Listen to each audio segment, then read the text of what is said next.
Mamen! For today's video, mamen, tira naman tayo ng tipid meals na Bake Mac, mamen. Actually, itong recipe na to, kahit hindi mo i-bake, mamen, goods na goods pa rin ito. Pero kung may oven ka, syempre, i-bake mo na para maganda tignan at masarap sa, mamen. At tsaka ko, magugustuhan to ng mga bata sa inyo, ng mga junakis nyo, mamen. Tignan nyo sila, ho. Kaya naman, paano? Tirahin na natin, baka tirahin pa ng iba. Siyempre, mamen, magsisimula ang storya sa pagluto ng ating macaroni, mamen. Sundin nyo na lang yung nasa pakete. Naglagay lang ako ng konting asin, mamen, at isang kutsarang mantika.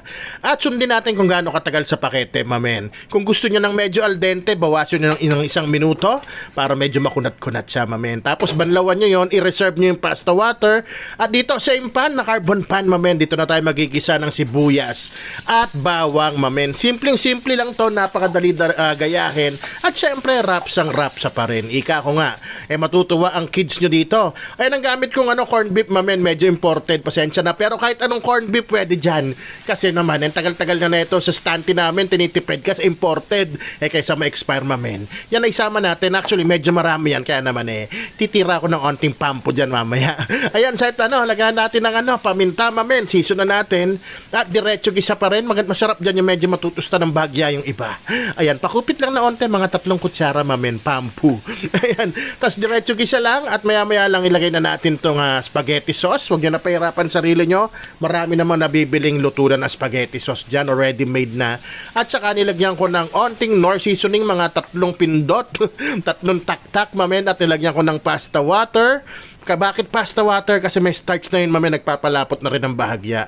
Tapos sinisong ko lang siya ng salt at onting sugar. O kung ayaw mo maglagay na sugar, wag ka na magalit sa akin, wag ka na lang maglagay. Ikaw naman boss dyan sa kusina mo. At saka ako pinalapot ng slurry at goods na yan, mamen.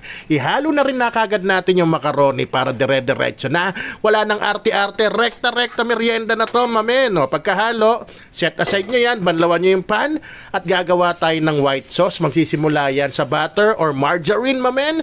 Tapos kung gaano karami yung butter nyo or margarine, ganong karami ang harina, mamen. At lutuin nyo lang yung harina, mamen. Maamoy nyo naman yan na medyo tostado na. Kasi pag hindi tostado, pangit lasa. At yan, nilagyan ko ng whole mushroom na hiniwa ko na sa gitna. Kasama pasta water, mamen, ha.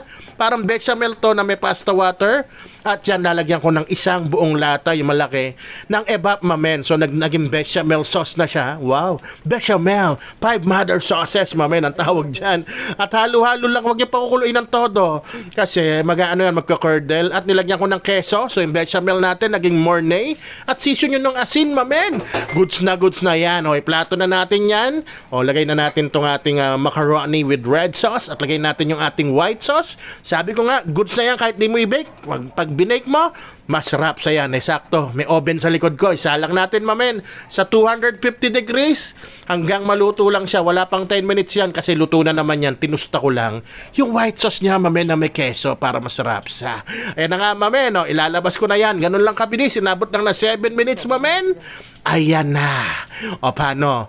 Pag ganyan na yan, ang video natin, alam nyo na kasunod niyan. Tirahan na yan. Baka tirahin pa ng iba. Kaya naman, mamen, isisigaw ko na.